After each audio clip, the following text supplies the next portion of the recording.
Go ahead.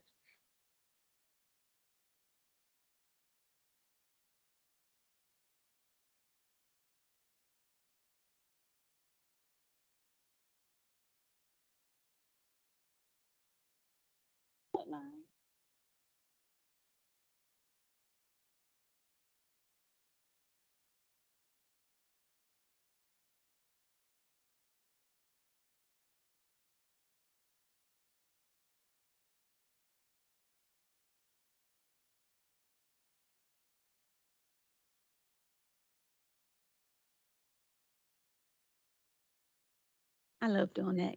Good evening. It is now 6 o'clock. I would like to call the Rockdale County Board of Education work session to order. Do I hear a motion to approve the agenda as presented? So moved. Second, Akita Palmer. A motion has been made to approve the agenda as presented by Ms. Duncan and second by Ms. Palmer. Is there any discussion? All in favor? Motion carries. We will now recognize visitors who would like to address the board. No one's here to address the board? All right, moving forward.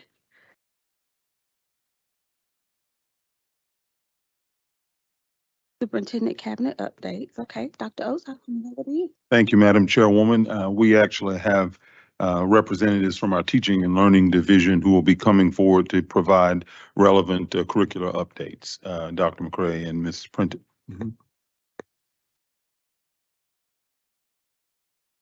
Good evening, everyone. Good evening, Chairman Brown and all of our board members and Dr. Oates and our RCPS leadership team. I'm Dr. McCray. I serve as the ELA and World Language Coordinator. And tonight I am here to speak with you about, let's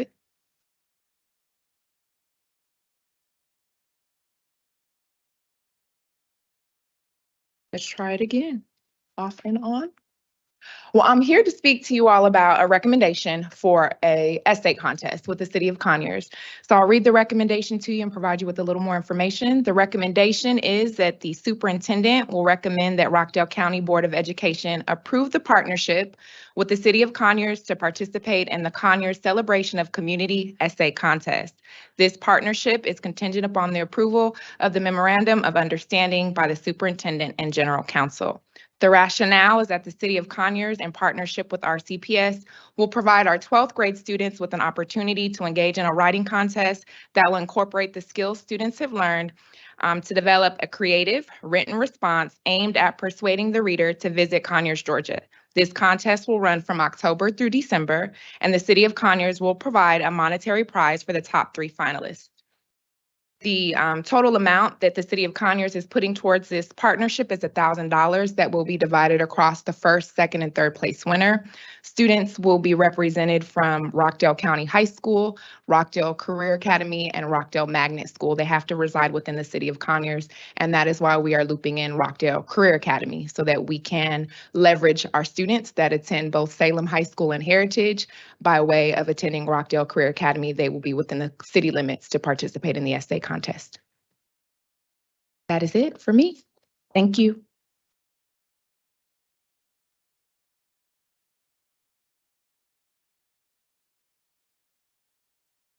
Good evening, everyone. Good evening, Dr. Oates, Chairwoman Brown, board members, cabinet, and visitors. I'm Vernalisa Printup. I am the coordinator of social studies of our fine district, and I'm going to give you all some updates. I know I was here a few months ago, but new start of a new year, lots of things to share with you.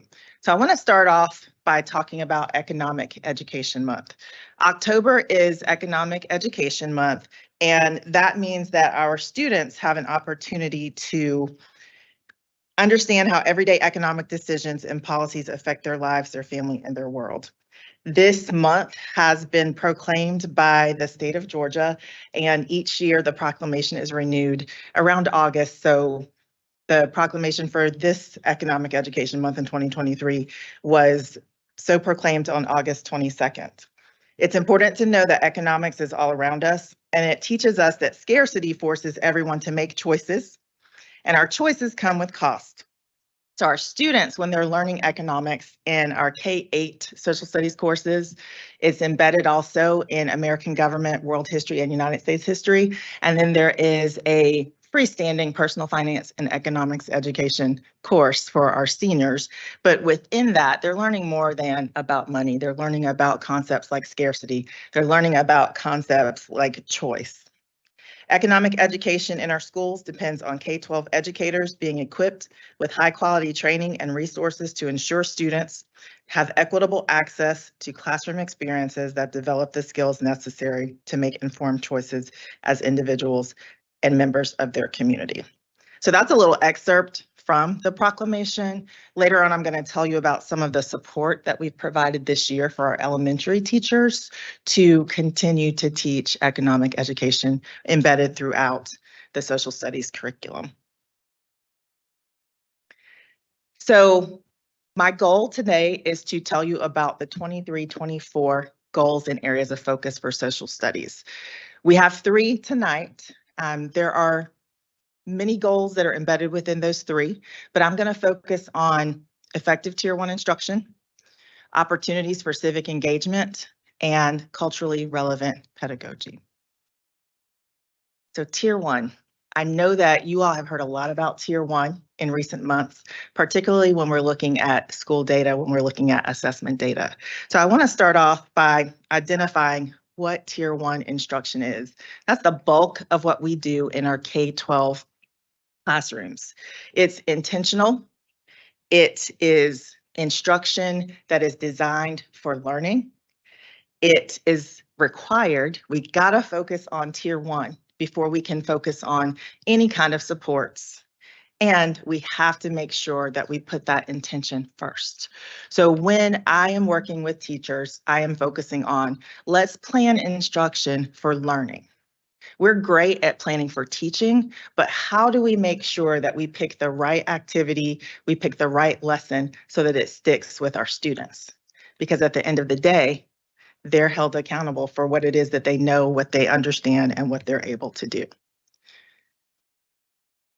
Short end of it, if you design it, they will learn it. And we've been focusing on this year. We started during pre-planning, providing professional development for our teachers, starting first with the Georgia Standards of Excellence. That's what we're required to teach by the state of Georgia. The standards are the instructional floor. They are broad because we are able to add local history. We are able to add current events. We are able to question our students to see what they're interested in to make the curriculum relevant for them. The GSE also includes map, globe, and information processing skills, as well as literacy skills, along with those content standards. So if we are to drill in further, last time I was here, I promised you that I was going to revamp our look-fors based on some updates to our standards, based on some updates at the state level. Now, we love a good graphic here, so I wanted to make sure this was something that was accessible for our teachers, but also accessible for anyone in Rockdale County. What is the expectation for instruction in social studies? So we have 5 look-fors: questioning, source analysis, disciplinary literacy, civic and civil discourse, and thinking like a disciplinarian. So thinking like a historian, thinking like a political scientist, thinking like a geographer, thinking like an economist. And so when we talk about effective Tier 1 instruction in social studies, this is what we're looking for. And to date, we've offered 4 powerful sessions for our teachers K through 12 to lean into what Tier 1 instruction looks like in social studies. So if we're going to have that expectation, we have to provide the supports for them to be successful. My favorite of the sessions we've offered so far is asking powerful questions to create classroom conversations that matter. There's a level of engagement that happens when we ask our students the right questions and when we set them up to have those discussions to make that learning stick for them. We also had a session designed specifically with one of our learning partners to really focus on those Tier 1 strategies that align with our look-fors. And we've partnered with our DOE to make sure that our teachers are getting everything that they need as well. So the next goal is to improve civic engagement. Civic engagement is how individuals become involved in their community and try to make a positive difference in the lives of their citizens.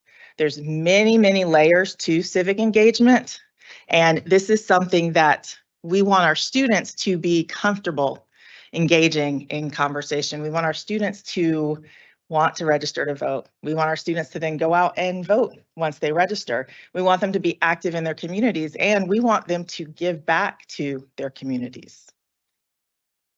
So this is what this looks like for Rockdale. And some of this you all have heard before, some of it you've seen in the summary presentations that we share with you each month. So I'm not going to go through everything, but tonight I'm going to talk about 2 new additions to our initiative for civic engagement. And that's the introduction of the Civic Engagement Diploma Seal and the introduction of the Social Studies CTAE Embedded Pathway. But first, the week prior to break, we hosted High School Voter Registration Week at all of our high schools. We had a great time with community members. Judge Wood even popped in to support one of the schools. We had Greek organizations throughout Rockdale County and Newton County and even DeKalb County come in and volunteer and support. We also had students participate in the registration process, which has been my goal this whole time, is to put the process in the students. So to date, we have registered 157 students. That's 3 more than we did last year. The goal is to have all eligible students registered by the time graduation hits. So we have additional drives that we have to host. I think last year, and I'm guessing, ballparking, we had at least 500 students registered by the end of last school year. So our target is to do better than that. I will keep you posted with that and provide some additional information in the summary report. So this is one of the newbies, and it's the Social Studies CTAE Embedded Pathway. This is not a new pathway, but it's a revamped pathway. It sat dormant for a very, very long time. And then in 2021, 2022, it got revamped. Prior to that, it was a sole CTAE pathway that only had maybe 5 completers across the whole state of Georgia. So our learning partners at the Georgia Center for Civic Engagement, they volunteered to take this on and bring it over to social studies, but our DOE person and the CTAE person at the DOE, they decided that they wanted to collaborate, because one of the things that we hear most from our community is that our students need some additional support with their power skills, like the firm handshake, the eye contact, knowing how to advocate for themselves. And so what better way than to take the social studies content and the CTAE content and kind of have a hodgepodge of where students are learning government concepts, but they're also learning how the government works through field trips. They're getting to meet guest speakers. They're learning the firm handshake. There are lessons that are designated for this. So course 1 combines our required American government course and the CTAE course, Introduction to Government and Public Administration. We already teach American government for a full year, so there's no manipulation of our schedule to teach these combined courses, and students end up getting 2 credits for course 1. Course 2 is not aligned with a core social studies course, but the social studies elective is Introduction to U.S. Intelligence and National Security Studies. The CTAE course is Government and Public Administration, State and Federal Issues. Students can either take that in their sophomore year or their junior year, but they are required to take that course before course 3.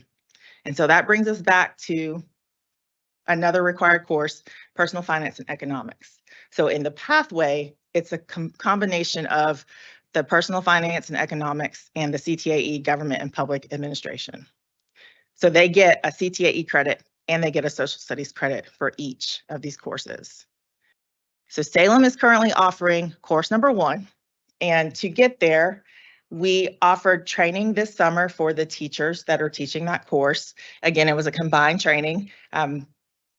Joy and Lindsay have really marketed the partnership. So you will never see one without the other. And you will see examples of our teachers learning how to teach students about the handshake, about the eye contact, about dress. And our teachers seem to be doing really, really well. The career part is challenging for our social studies teachers, but they're leaning into our CTAE teachers and even the CTAE resource network for the resources to teach the course. Here's an example of a lesson. It's kind of small, but engagement with primary sources, but also engagement with discourse. So that's the social studies coming in, but also the life skill of being able to have a conversation and use evidence to support your thinking. We also have a civic coach program that's loosely tied to this. This is our second year in that program. Edwards Middle School, Davis Middle School, and Salem High School started last year. I'm happy to announce that Heritage and Rockdale have joined on for this year. So some of the support for that pathway comes through this program. Now let's talk about the Civic Engagement Diploma Seal. This is new for us here this year, but it's not new for the state of Georgia. It's also 2019 was the first year of it, 2019-2020 school year. And so to earn this diploma seal, this is one of the ones that has a little bit extra than maybe our literacy seal or our fine arts seal, but students are required to complete their social studies requirements. They must complete 50 hours of voluntary community service experience or civic-centered extracurricular activities. So students could come to a board meeting and receive community service hours or credit for attending a board meeting. They could go to Rotary, get credit. They could serve on your advisory council, Dr. Oates, and receive credit for that. There is also a test that students have to pass. It's 50 questions and it's aligned to our Georgia Standards of Excellence for American Government. And it's basically an opportunity for students to apply what they've learned. And then they have a capstone project where they summarize what they've learned in their courses, what they've learned through their community service, and anything else that they feel is necessary to earn the seal. And they have to present that. So we're starting that off this year. Students will have an opportunity to access information from our website. It's not live yet, but I'm partnering with the school counseling department as well so that students can say to their counselor, hey, I'm interested in applying for this. Where do I start? Last year, we talked about culturally relevant pedagogy. So I'm going to jump around here, but I do want to point out that we want to make sure that our students are able to see themselves in what we're teaching them because that provides relevance for them. And there's a lot of ways that we can do that. Right now, we are also wrapping up Hispanic and Latin Heritage Month. So here's some examples of resources that were shared with teachers and some school examples. There are a lot of examples out there on Twitter. We had a lot of students participate in the Conyers Latin Festival a couple of weekends ago, and I saw some of you all there as well. But just giving teachers the tools to be able to embed things into their curriculum has been really, really important and has been really, really beneficial. We sent a group of teachers on the Professional Learning Day to the Emory Carlos Museum, our world history teachers, so they could learn in action. You can't really take kids to a museum if you haven't been yourself.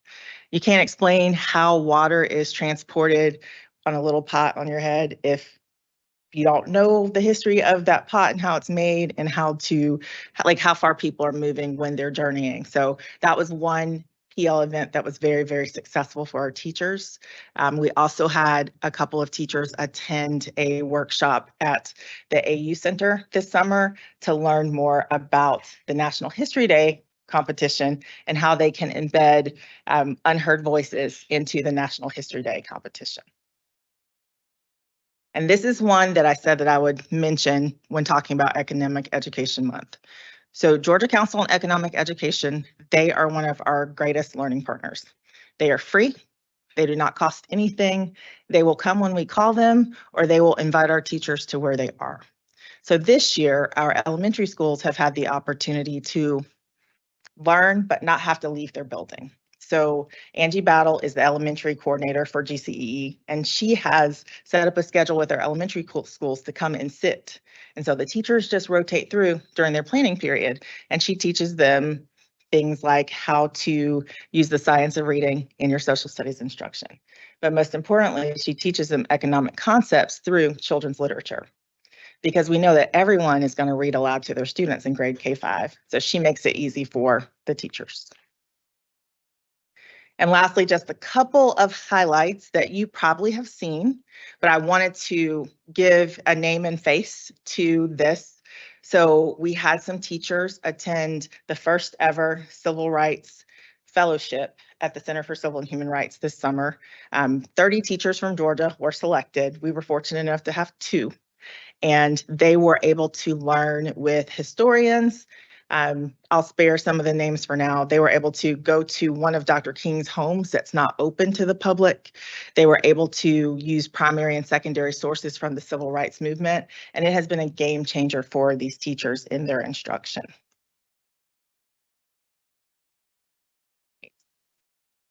One final highlight is that we are being highlighted in a course through Harvard Graduate School of Education on the role of questioning, because we have used the question formulation technique in this district for a few years.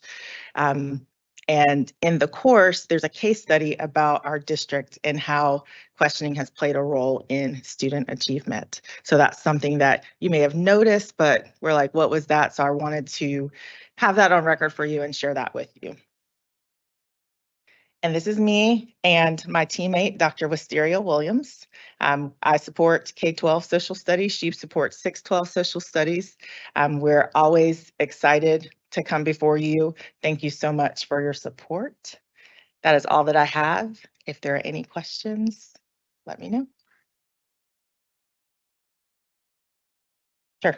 So I made note that we currently have the Civic Engagement Diploma Seal Mhm. that students have already received. Is that correct? Students have not received. This is the first year. So This the is the class first of year. 24 is eligible. Okay, so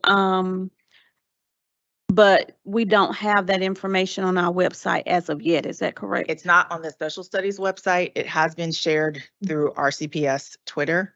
It's not on the website yet because there are some logistics with the test that need to be handled first, because a student could say, yes, I'm ready. And let's say they've done all their hours. The only thing they have to do is test and do the capstone. I want to make sure that the test is secured before that, because they could take the test as soon as they say, I'm ready for this. I'm ready to apply for the seal.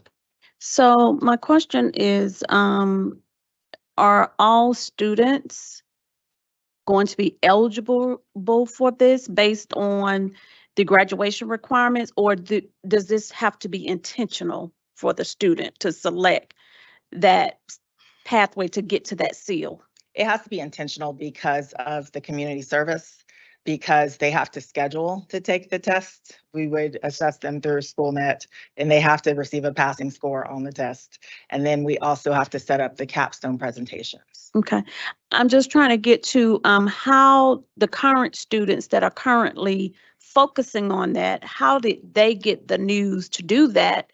And how can we make that information available to the students there? I know we're already almost getting ready to go to the end of this first semester, but how do we make sure that there are other students that may be interested, can know about it? Did we select those students? How did those students find out? No, so we're just getting started. And so the announcements will be made through their social studies classes. Okay. Their counselors will have information as well, and just through blast. Anytime that I tweet something from RCPS social studies, it gets retweeted from Rockdale schools. Okay. And so just working that way to make sure that all bases are covered with communication. I think this is excellent. I'm glad that you guys are doing this, so thank you. I have a question. First, I want to commend you on your efforts to register students to vote. You mentioned that you had 3 more students registered to vote this year than last year. Is it part of that student reluctancy, or why do you think, because you are registering them at the school location, correct? And I can only imagine how many students there that are 17 and older. So what do you think is their reluctancy, and what are you all doing to encourage more students to register to vote? I know you can't make them, but what are you doing to encourage them to take advantage of their civic right? So I think this year the difference was only 3. I'm glad that it's 3. I thought it was going to be less, because the week fell at an odd time. Mhm, National Voter Registration Day was a week earlier. mhm. The actual high school voter registration week was during our break. So I worked with the principals and the counselors to pick the best time. So we picked the week before break, but that was also practice ACT day. Mhm. So where we usually have volunteers in the cafeteria, some schools had bring your lunch back to class. So you don't have as much time now to interact with the volunteers to register. But I'm optimistic because all of the partners were a delight and volunteered for whatever's next. So April is high school voter registration month in Georgia. So that's another opportunity. One of the volunteers mentioned that the high school that her student graduated from, that principal asked them to launch a voter registration drive during graduation practice. And so people were asking, is that another possibility? So we just have to provide additional opportunities because 17 and a half, you can register. So September of my senior year, I didn't turn 18 until April. Mhm. So I would have missed the first round. So we just have to keep going. I also think, and I neglected to mention this, Salem, because we had a special link to be used that was tied to the Georgia Center for Civic Engagement, they recorded the most registrants in the state of Georgia. So now they get a special field trip to the governor's mansion. They get a tour, they get just all this wonderful stuff. We just found out yesterday, so it's not included in the program, but will be included. So I think that will incentivize some students too. Yeah, okay. Second question, I love the look forwards for the effective social studies instructions. I love giving teachers the tools and the resources. I might have missed this. Did you say that teachers were given a copy of the graphic of the look forwards?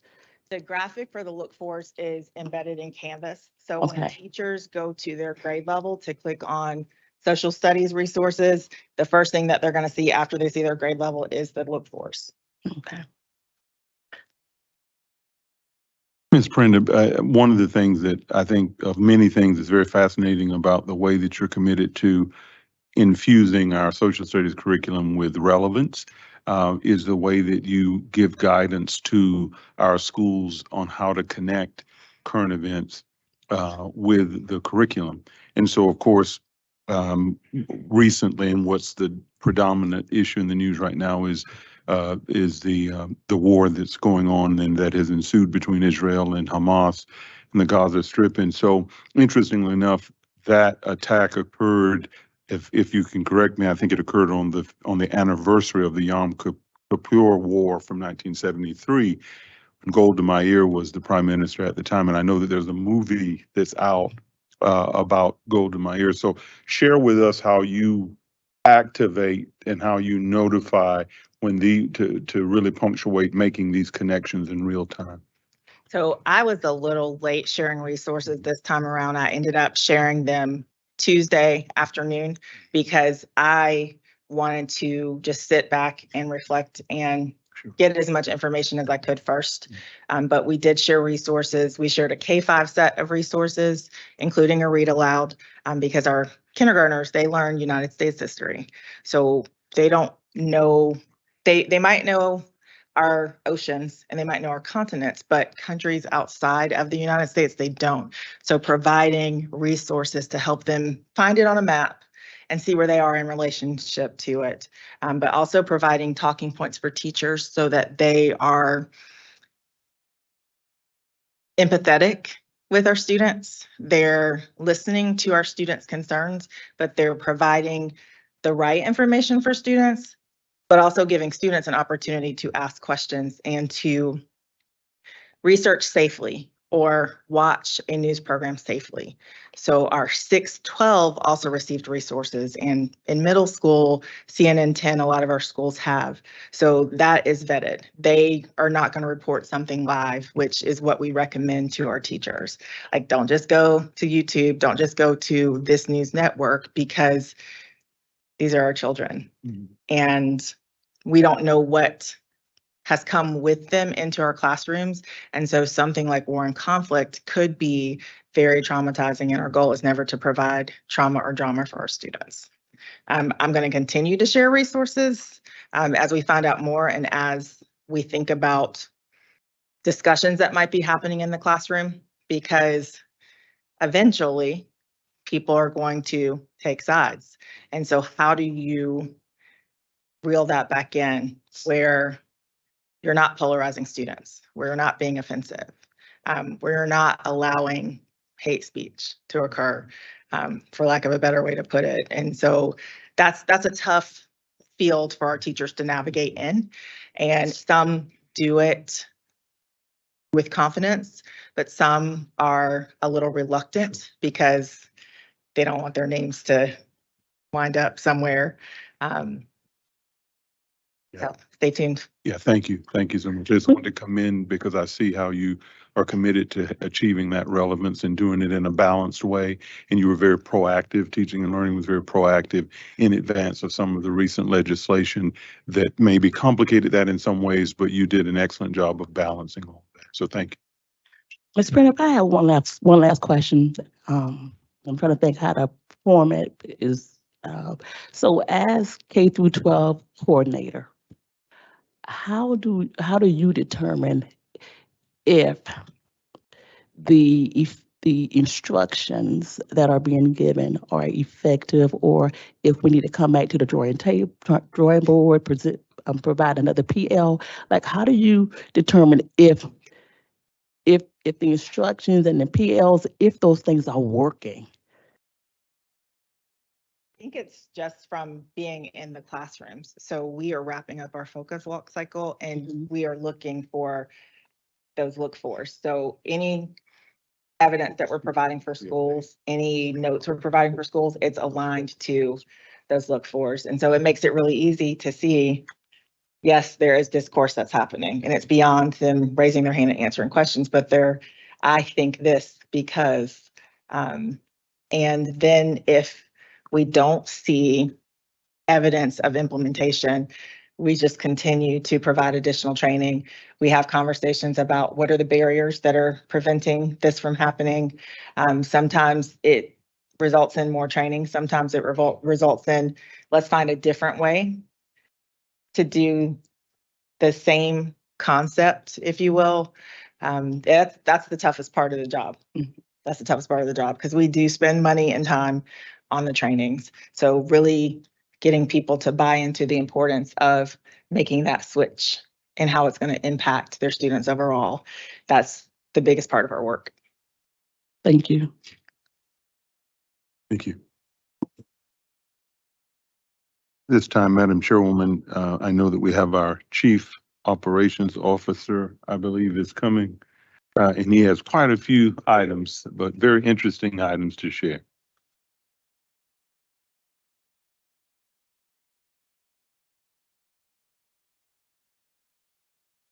Good evening, Madam Chair Brown, Madam Vice Chair Duncan.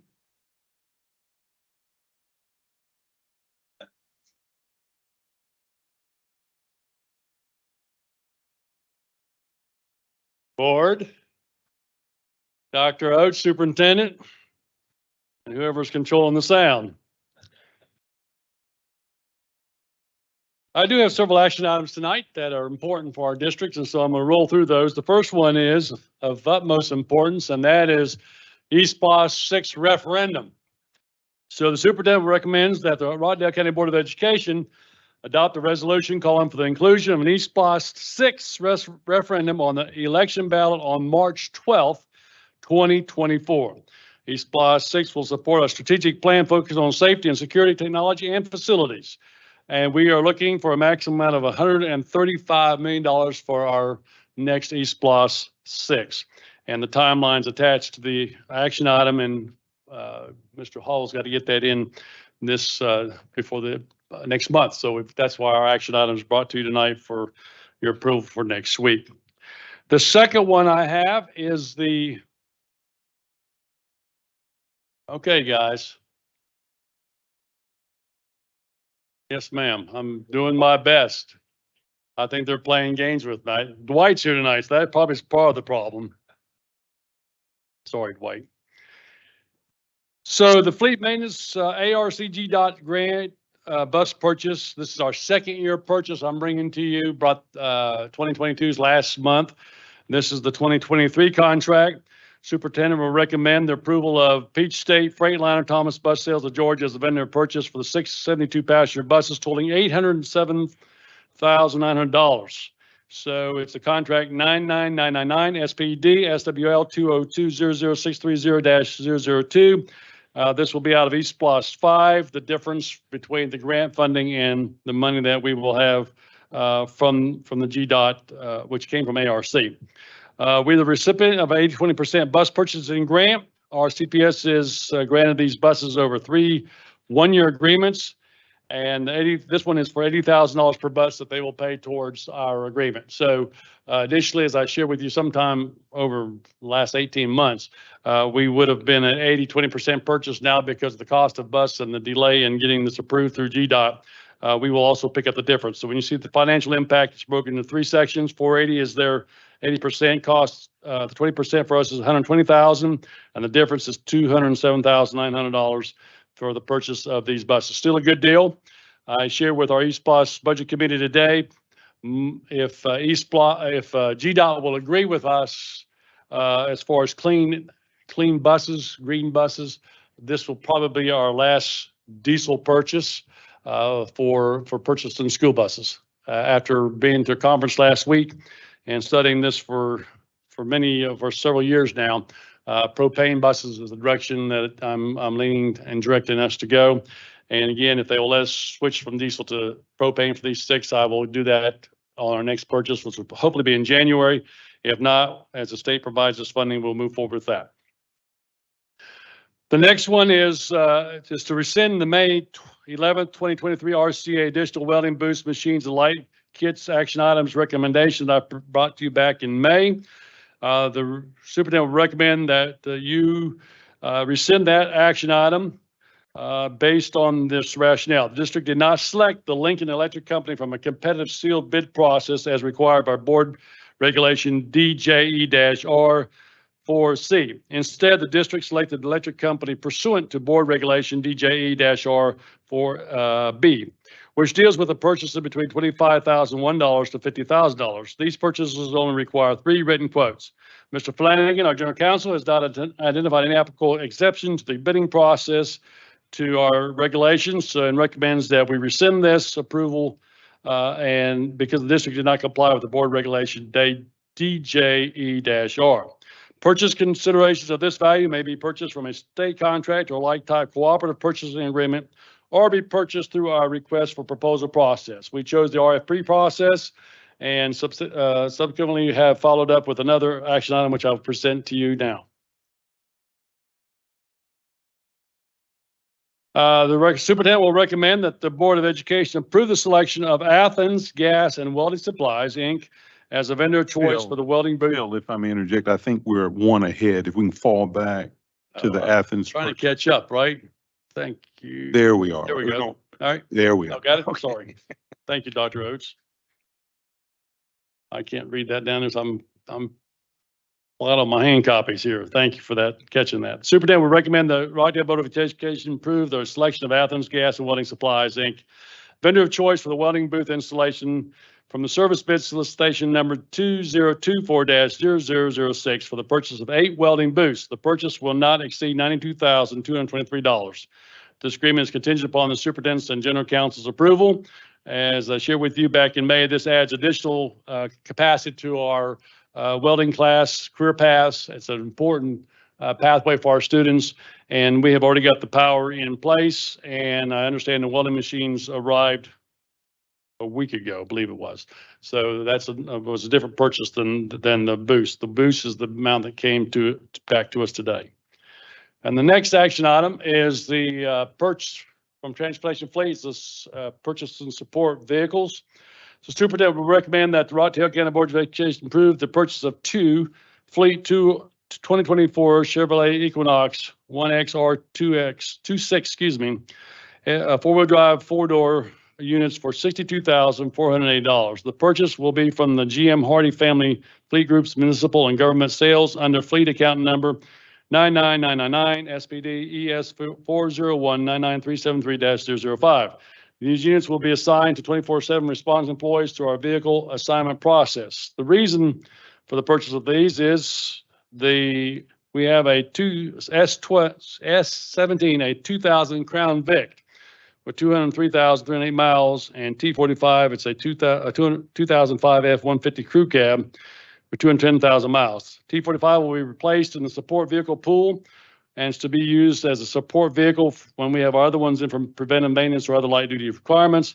S17 is currently out of service due to mechanical issues and will be recommended for surplus action.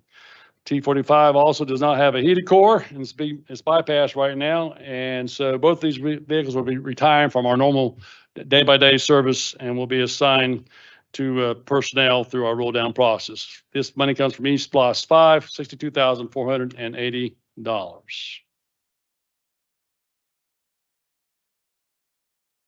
For transportation fleet, we have a bus lift purchase installation for Bay 3.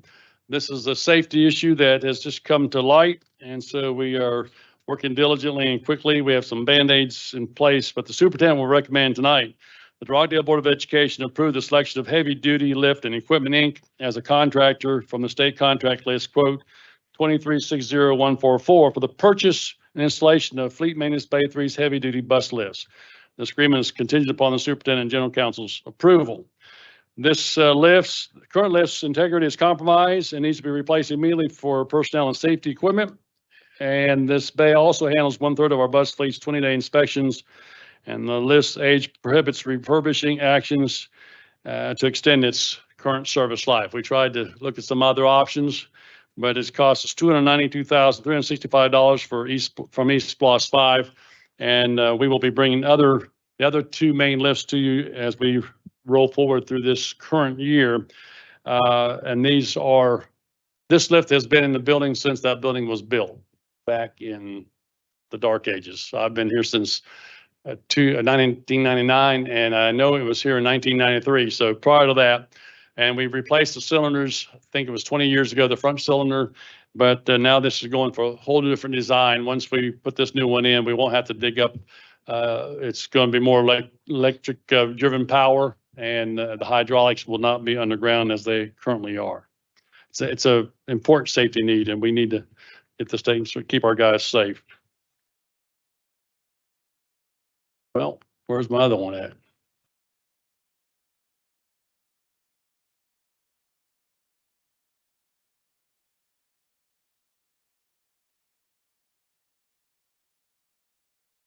Well, let me share with you. I think it's an on action. We have the architect for summer painting.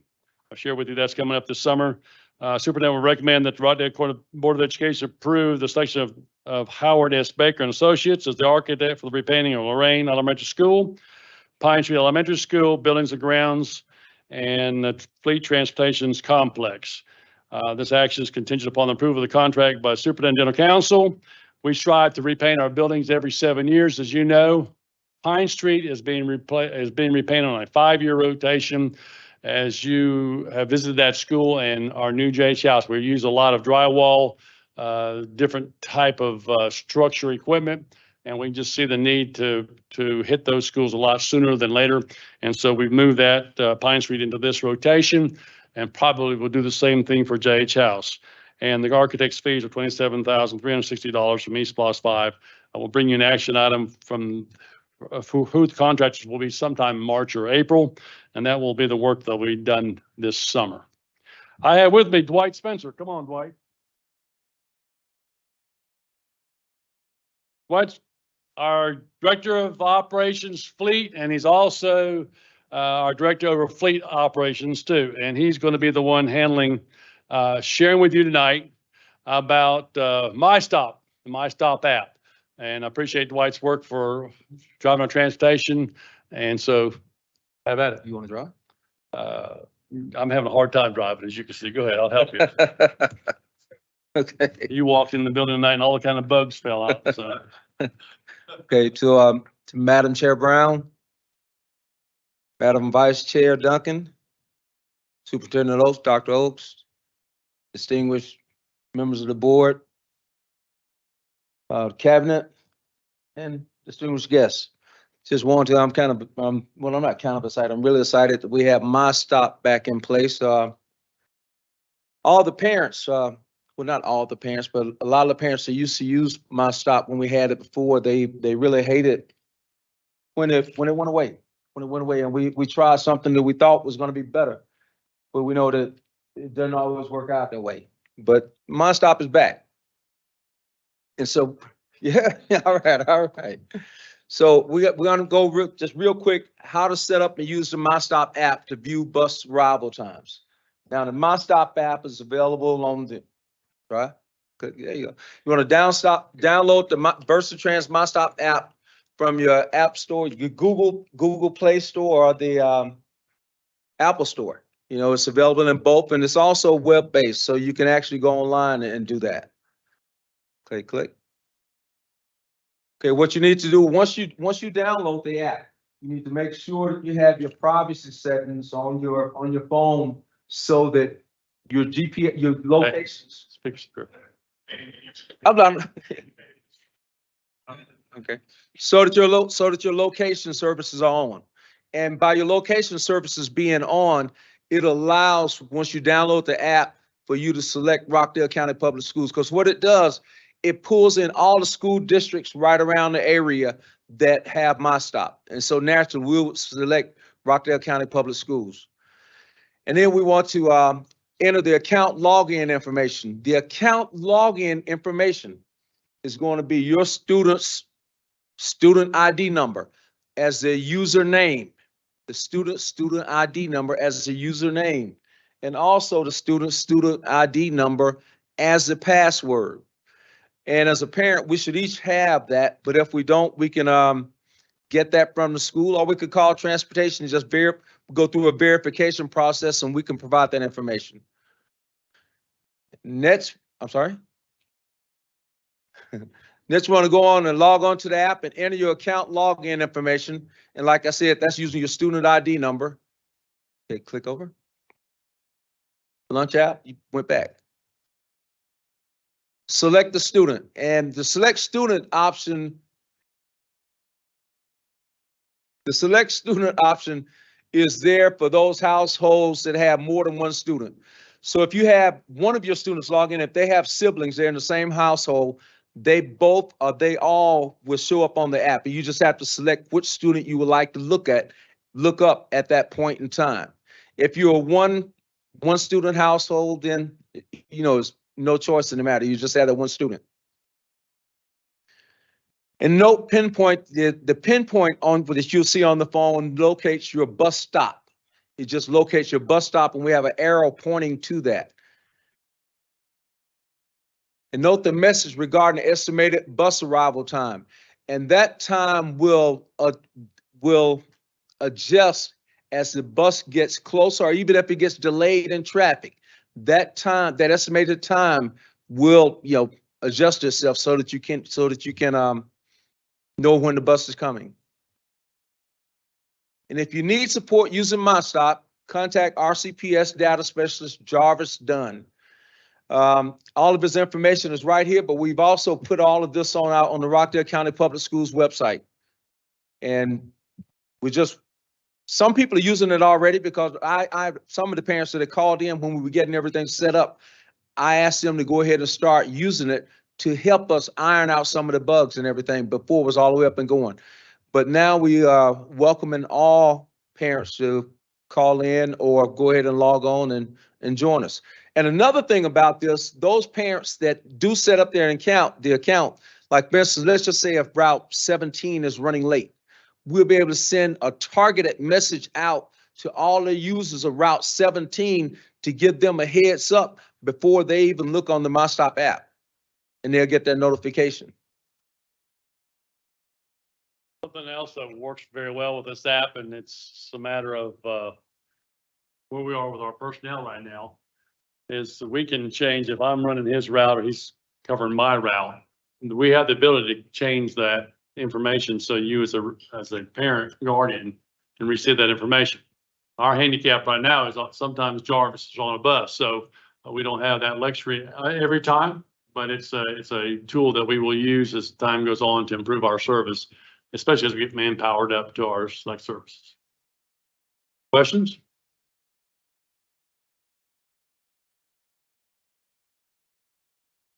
Hello, Dwight. Hello, how are you? I'm doing well. All right. How are we signing up parents and households? Because I've used the bus app and it's been invaluable in identifying and locating when a bus is late and where that bus is in traffic. But how are we signing up households? Is it at the local school or? No, what we really I've been thinking about how to, it's a matter of everyone really knowing about this. And so it's on the website, but at the same time, I'm sure we have lots of parents that might not go to a website or something, but it probably be helpful if we could do call outs. And when I say call outs, the all calls to just invite them to to use the app. And if we have to set up just a training session or whatever, I mean, that's what you go. Okay. I mean, me or Jarvis, we'll be happy to do that. Let them come in and we could borrow a room such as this and do our thing. Thank you. You're welcome. Thank you. You're welcome. I have a question. Yes, ma'am. So the student ID, Uh-huh. that is the same as the lunch? No, ma'am. No. It's The not. student ID is that, Oh, okay. Infinite Campus? Yes, it is. Student ID is found the number in them. That's the one they use for lunch, right? No, it's like it's like a 7, Yeah. 8-digit number. Yeah, that- okay. All right. Ms. Brown, I just set it up and it was incredibly easy and intuitive, by the way. Oh, I've used it before. If you have the My School Bucks app, I've used it before, if you go in there, many times. I think it's an 8-digit number, use that and it's signed in just fine. That That's lunch great. number. That's great. Thank you for bringing that back. You're welcome. Answer Ms. Jones' question. In the past, we've had group meetings of any kind in the county, Dwight set up a booth for that. We've done the same thing, and we will do it for Open house, PTAs stuff or like that. Yeah. school meetings also. Even the Parent Academy, we have booths set up there and I'm usually there going over my stop and sharing that and giving little classes as needed. I have a question. Yes, I ma'am. know it tracks the arrival time, but does it also track how long that bus may sit at a bus stop and wait for a student? Do we pull any data from it? No, we can pull data showing how long, a bus set at a bus stop or whatever, because we have GPS tracking on all the buses now, Okay. on all the buses. So we could tell if a bus, gets delayed, but this is, Only for the parents. right, this is for the parents, and that information is not pertinent for them in this situation. Thank you. Thank you all. Thanks. Appreciate it. Thank you. Madam Chairwoman, we're very fortunate to have our program director for Rockdale Bridges program and some of her team and some of our students who are directly impacted positively by this program with us from the Office of Student Support Services. So Ms. Michelle Smith, if you would come forth. And Sigmund, yes. Good evening. I don't want to miss anybody's name, so I'm going to say good evening to all the important people of Rockdale County Public Schools. But I am here, or all of us are here to talk about Rockdale Bridges. And we are just so excited about this and sharing this opportunity that we have at Salem Peaks and Memorial. So I am just here to introduce and get us started. I am going to bring up Ms. Michelle Smith in just a second, but I am going to just give my brief overview because this is all about us just sharing our thoughts and pouring out our hearts about this program that we all love. And one thing that she has always said is that we are the little engine that could, but I always say we are the little engine that could. We just needed the right support. We needed the right guidance. And from there, I am going to bring up our wonderful program director, Mrs. Michelle Smith.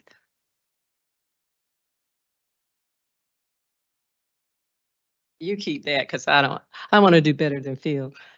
Okay, so.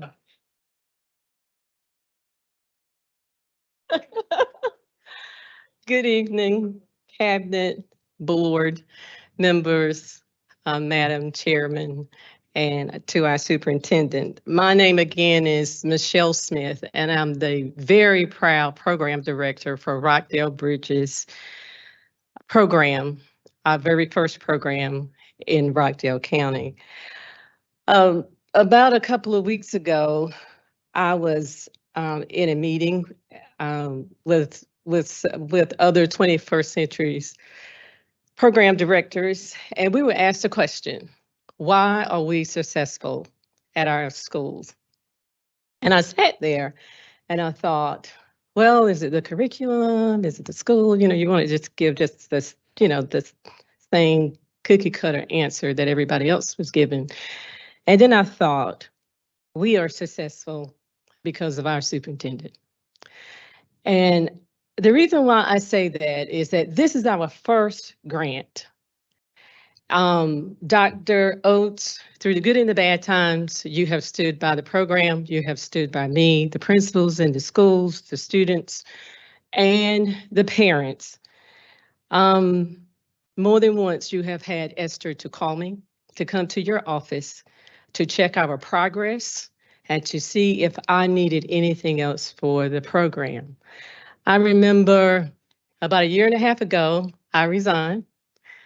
For personal reasons, not because Rockdale has, didn't do me right, just for personal reasons. I wanted to resign. You called me personally to have a meeting at your office.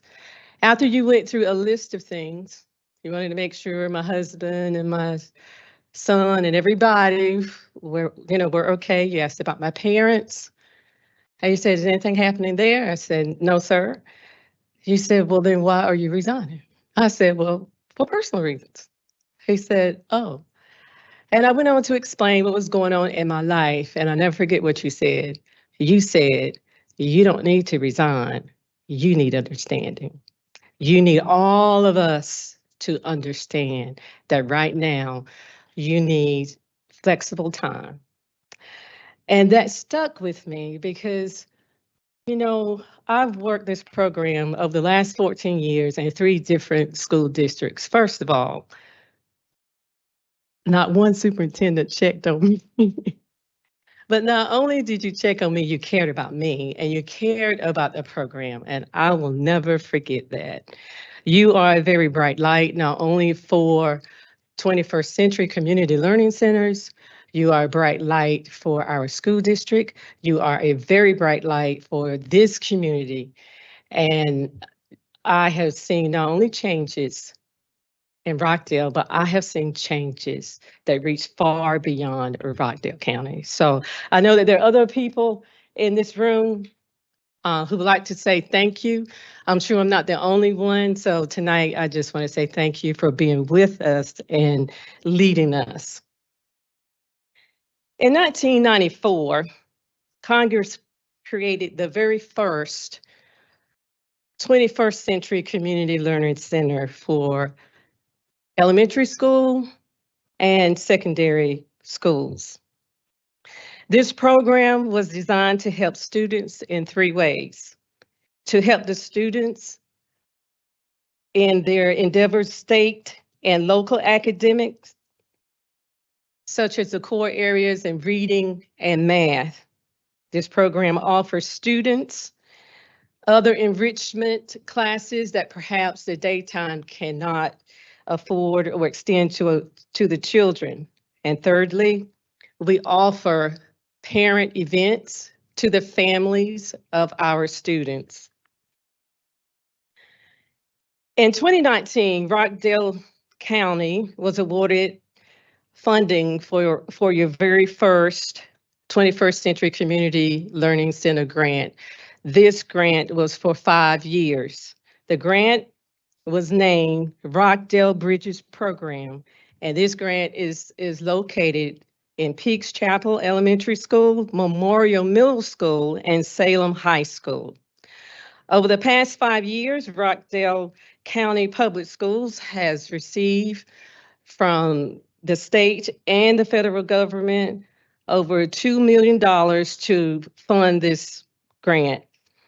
And currently, we are in the process of renewing the grant, and in which we will know the results sometime spring of next year.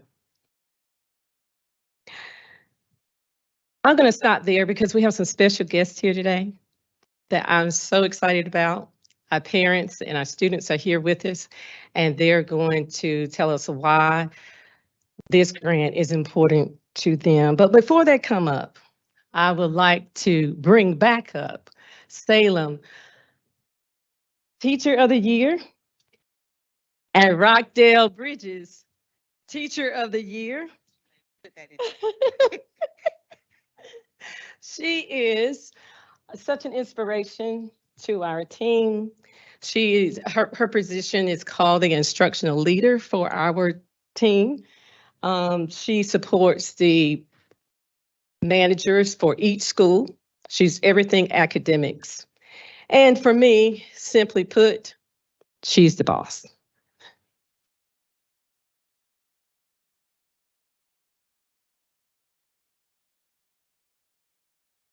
Okay, so from here, if you guys remember last year, we actually had a testimonial video that we showed, but we thought that it was more important this year to actually have our students and parents come and tell you about the program themselves.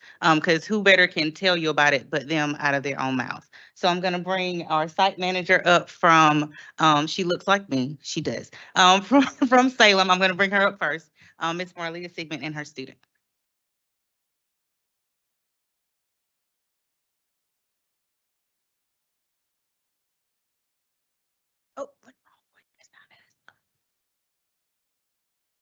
Oh, good evening. How are y'all doing? Good evening, Dr. Oates, everybody. Same thing my sister said, all the important people. And to everyone here, thank y'all so much for letting us come and do this. I am excited. I have been with the program since its inception.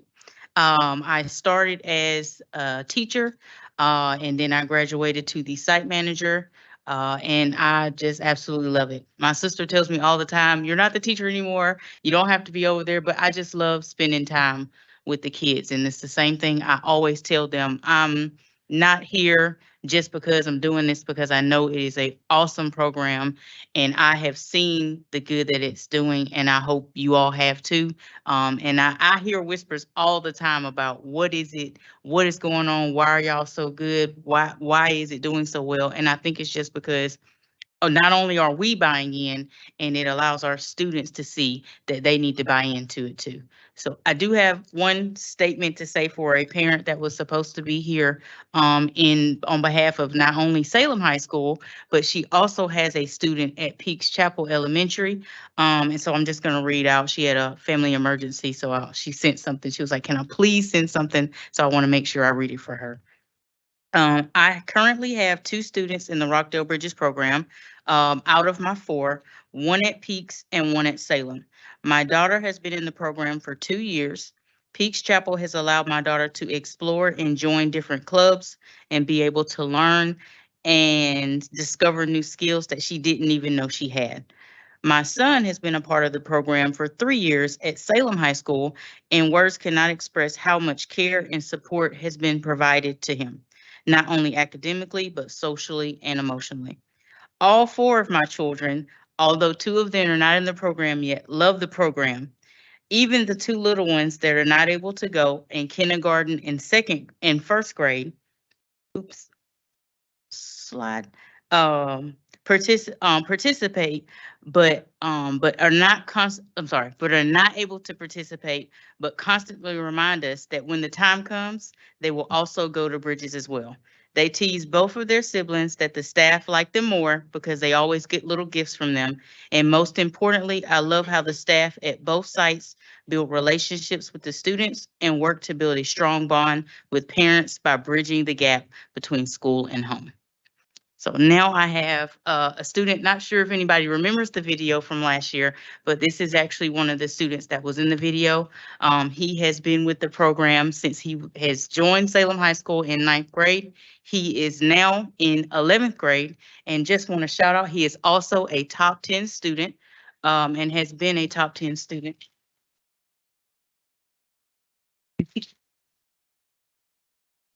He is my absolute baby. We laugh at him all the time because he is very forgetful. He will never tell anybody, but he's just a joy to have in the program. Very shy at first, and now he's here. I asked him about 2 weeks ago, will you come and speak? And he was like, I don't know. And he was like, you know what? I will come and do it. So here is Mr. Zion Edmond. I'm going to ask him a question and he's going to give y'all his direct response. How has Rockdale Bridges impacted your high school career so far? And how do you think it will help you succeed in your future endeavors?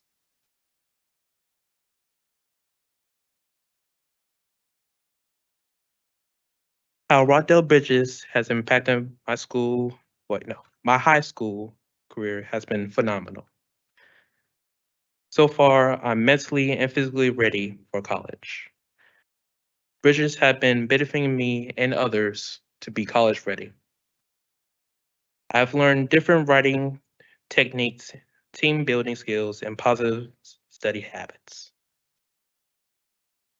With the information I gather from Rockdale Bridges, I'm able to watch my financial spending, able to create a college readiness. No, oh my goodness. My apologies. I'm a bit nervous. I'm able to create college level essays that will support me in succeeding in the future with this crucial information that I learned so far in this school year. Thank you and hope you have a good day.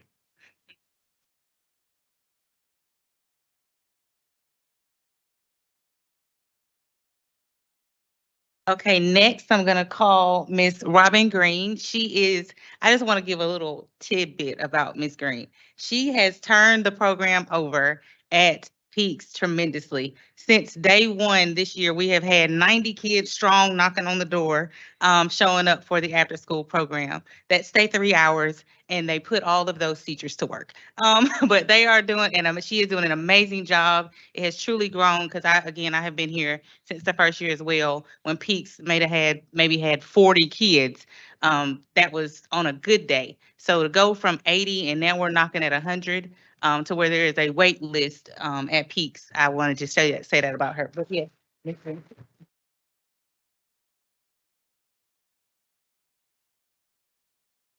Good evening and thank you.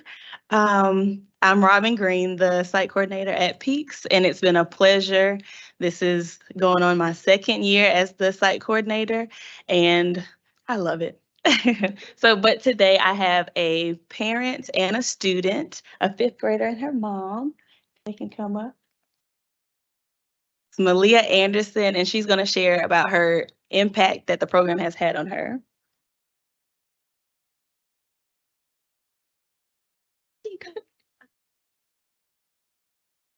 Good evening, everybody. Hi, my name is Malia Anderson from Peaks Chapel Elementary. 21st Century has been a great program because I made new friends, got extra help with math, went on field trips in the summer, and lastly, my favorite is the dance club, so I can perform for my family and friends. 21st Century has helped me get better with schoolwork, dance, and making new friends. Thank you.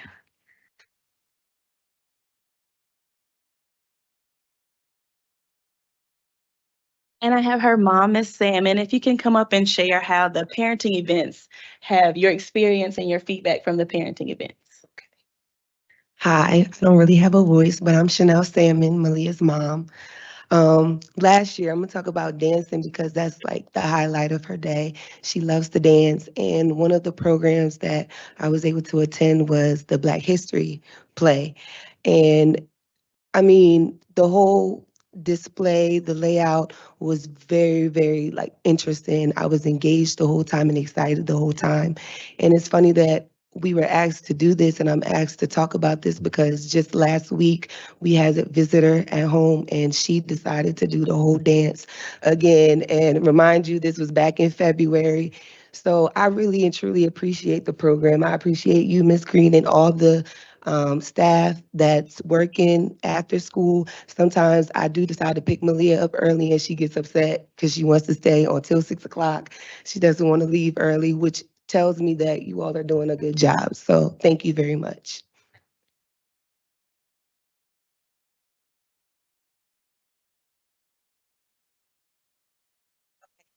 But certainly not least, we have Miss Tanya Walter that is at Memorial.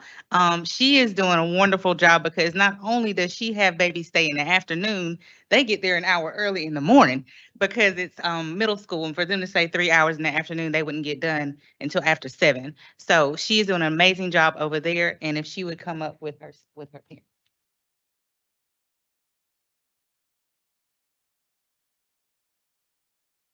Good evening, everyone, and I bring you greetings from Memorial Middle School. Like I said, I'm Tanya Walter, and this is actually, I started off as a teacher. The person that was over it, moved on, and I was selected to become the site coordinator for Memorial Middle School. Believe it or not, I'm actually a quiet person. I like to kind of sit back and watch. And this year I was told, well, not necessarily told, I needed to put my best foot forward. And so my motto for this year was everything was going to be intentional about what I needed to do, being more assertive on what I needed to do so people can understand where I'm coming from. One thing I could tell you that I love the program, and this summer, what I really, really enjoyed, students going on field trips, and parents didn't have to pay, so that made it really wonderful. And if you think about it, a lot of our kids, they don't have the opportunity to go a lot of places just because of financial reasons and things like that. So during the summer, when we had the opportunity to go to Washington Farm, the kids had the opportunity to pick strawberries and things like that. And I just thought about it. A lot of these kids have never even been out of Conyers. So just for them just to do just that little bit right there was big. And then we were able to go to the aquarium. And when I say they had a ball, they absolutely had a ball. And it was funny because we wouldn't tell them how they were going to get there. So they thought they were going to go on the yellow bus. And when the coach, I'm from Wisconsin, so we call them coach buses. So when the buses showed up and the kids like, we're going on that, we're going on that. I was like, you're going on that. And when they got on, they got an opportunity to sit down. They was like, and it's a bathroom on it? I'm like, yes, it's a bathroom on it. So of course, everybody, can I go to the bathroom? So that's I really and truly love the program. And I have with me one of my parents who not only has a son in the program, but her daughter was in the program previously. She's now in high school. Come on up, Mom. And my question to her is, how has the program impacted her children? Hi, everyone. Oh, everybody name, but everyone, hello. I had a daughter that was in the program, and my son, he's in the 8th grade, and this is his last year in the program also. But the program has done a lot because when I had him not going, when I had him on punishment and he wasn't staying after school, the teacher was calling like, what's going on? What changed? Because now his grades was going down and everything. I had called Ms. Watson like, he coming back to the program. She was like, where he at? I said, I had him on punishment. She was like, this ain't no punishment right here. You need to be sending him. So I started back sending him. He loves it. And then during the summer, like she said, they get to go on trips and he just enjoys it. And my daughter liked it also, but now she's at Rockdale Magnet. So I think the program is really good because the kids learn a lot. And then his behavior is different because he know that you can't go to the summer program and then the summer program, if you don't behave, they ain't gonna let you go on the trip. You got to sit at the school. So I think it does a lot and it helps with at home also. So I really enjoy it.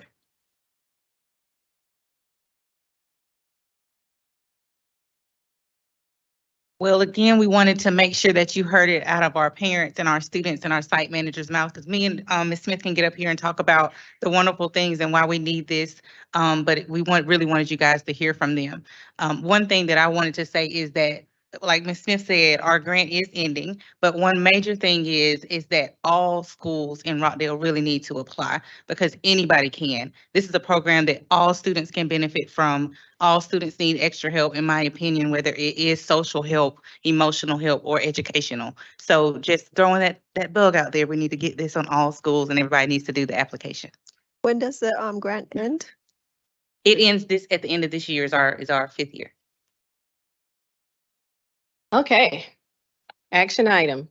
And before I read this, I would like to invite all of you to our brand new 21st Century Community Learning Center's office. We're at 954 Pine Street. Just come on in, and we're thankful to have a place. Action item 21st Century CCLC subgrant acceptance. We are recommending. The superintendent will recommend the Rockdale County Board of Education officially accept the FY24 Nina M. Lowry 21st Century Community Learning Center's 21st CCLC grant on behalf of Rockdale Bridges Program in the amount of $379,463. Rationale: Title IV, Part B supports the creation of the community learning centers that provide academic enrichment opportunities during non-school hours for children, particularly who attend high poverty and low performing schools. The program helps students meet state and local standards in core academic subjects, offer enrichment opportunities, and support authentic family engagement strategies. Our financial impact, $379,463.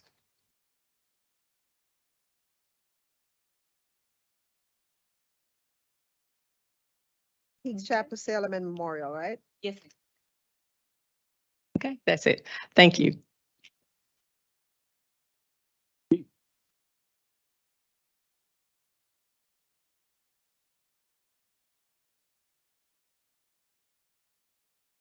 It's gonna be a tough act to follow right there. So, good evening, Madam Chair Brown, Madam Vice Chair Duncan, Dr. Rhodes, members of the board. I'll be going over the preliminary financial statements for September, and I also have one action item. All right, the revenue for the month of September is 9.7 million.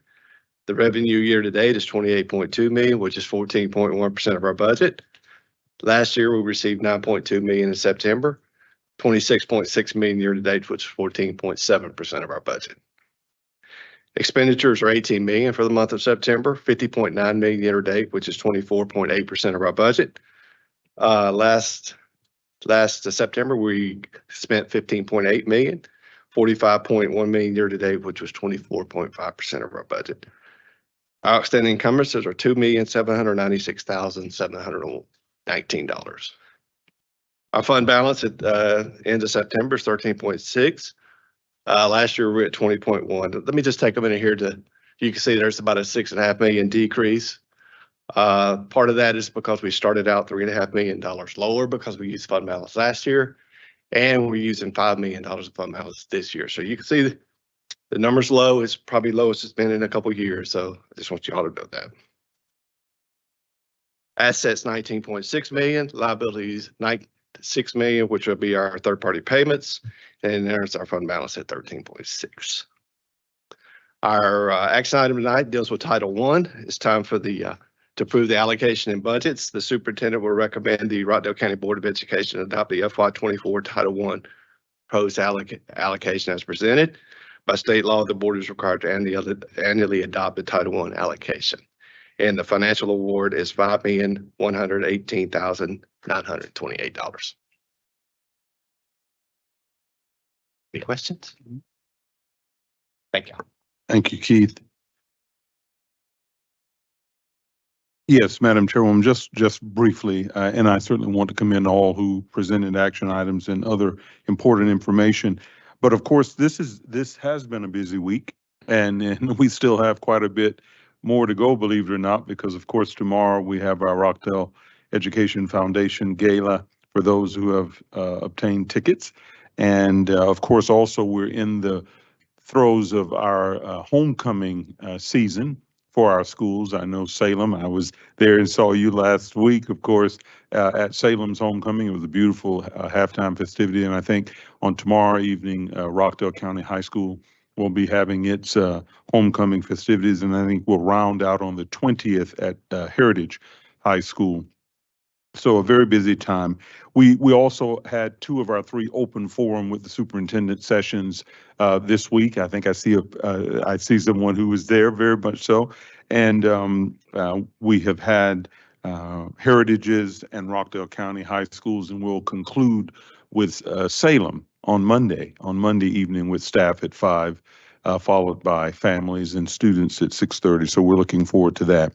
Also, I shared at the open forums, and I've shared with the board previously and in many other contexts. We're very, very excited at our 2023 four-year cohort graduation rate. It came in at the highest ever for Rockdale County Public Schools at 87.04%, and we're very excited about that.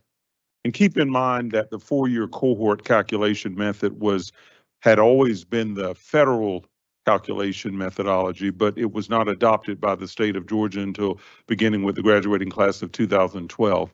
And so when we talk about the highest ever, that's our context since and of course, we're not going back. We're going to stay with that four-year cohort.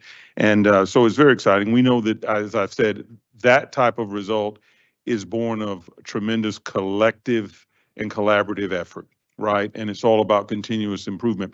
You know, I had shared previously, I think in the press release, Cindy, it was noted that we had one of the highest single year increases of districts in Metro Atlanta, and we were really speaking of Metro RISA school districts because there are 12. Rockdale is one of 12 formally in membership with Metro RISA. And I've had an opportunity to look at all of that data, and we can adjust that to say the highest, the one metropolitan district with the highest single year increase is Rockdale County Public Schools. And so we're very proud of that.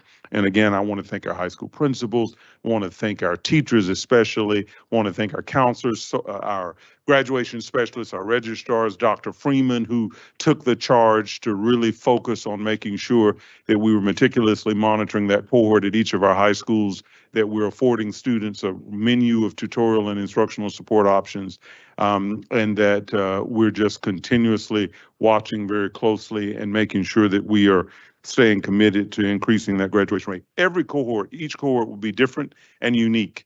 We don't control the number of students in the cohort because that's a function of just math, right? But what we do want to do is make sure we have practices in place that maximize that particular metric. And so I'm very pleased with that. And then lastly, what I'd like to share, and there's so much that we could talk about, Cindy, but I do know that I did a video that will be going out to all employees that speaks more broadly about more of this. But lastly, I'd like to conclude, Madam Chairwoman, with acknowledging our Board of Education. For the 8th time, our Board of Education has been designated an exemplary board by the Georgia School Board Association. And I want to point out for those who may not be familiar with that recognition program, there are 3 levels, but exemplary is the highest level. And to put it in perspective, this is an annual designation by the Georgia School Boards Association. And it means for us in Rockdale that for every year that this designation has been extended, Rockdale County Board of Education has been recognized at that highest level as an exemplary board. And you get that by committing to rigorous and continuous training, right? And amassing those hours that are required. And there are a certain number of hours required for all boards, but the standard for exemplary goes beyond that. And many of our board members go beyond even that because of their own personal commitment to continuous improvement and taking advantage of different professional development opportunities that are offered annually across the state. So I'm very, very proud, and I want to, as superintendent, I want to commend and congratulate each of our board members and our board collectively for this accomplishment. And that's all I have, Madam Chairman. Okay, the cabinet has provided numerous presentations under the section Information. I would like to ask the board to please review that information. Does anyone have a need for a recess? That would be a no. Okay, so we'll move on.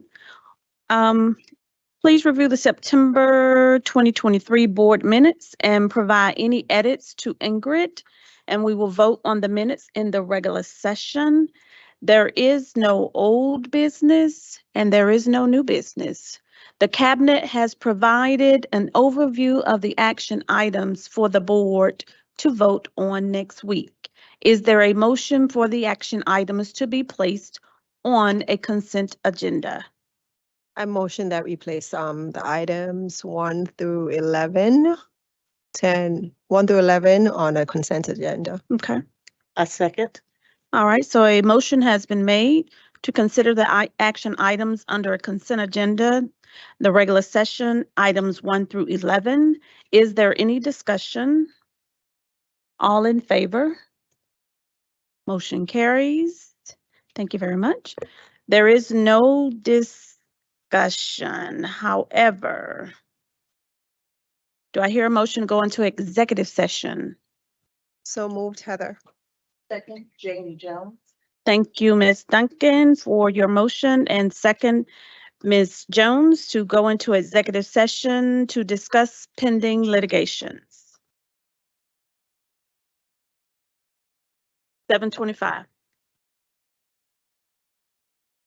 We will take the one over here on the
It is now 8:03. The board has come back into open session. Do I hear a motion to approve the representation of Kathy Mewborn, Dwight Spencer, Phil Budensake, April Fallon, Darren Green, and Scott Stanton in pending litigation as authorized by Board Policy BBE? So moved, Justin. Second. A motion has been made by Justin Kinney and second by Ms. Duncan. Is there any discussion? All in favor? Motion carries 5-0. Right. Do I hear a motion to conclude the meeting? So moved, Heather. Second, Akita. A motion to conclude the meeting has been made by Ms. Duncan, second by Ms. Jones. It is now, all in favor? Motion carries. It is now 8:05. The meeting is concluded. Thank you. Good night, everyone.